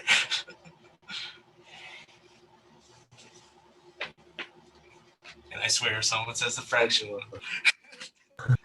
Kind of like fractions. Yeah, I don't like the fraction. Sorry, they complicate things. Yes. Yeah, don't forget that you have to divide at the end. Because whatever you do to the equation at the end, you have to do it. Or at the beginning, you have to do it at the end. Is this direct because we know what the target reaction is? No, this is indirect. Indirect method uses equations or Oh, other okay. reactions to find the enthalpy. Direct method uses the direct equation. Oh, okay. Gotcha. Indirect uses a set of equations that you already know to find the one you don't, right? Yes, exactly. While indirect uses the enthalpy of formation of products and of the reactants to determine the reaction completely. But yeah. Awesome. All right, guys. It is 6:34. It is 6:34, so I'm gonna stop the recording.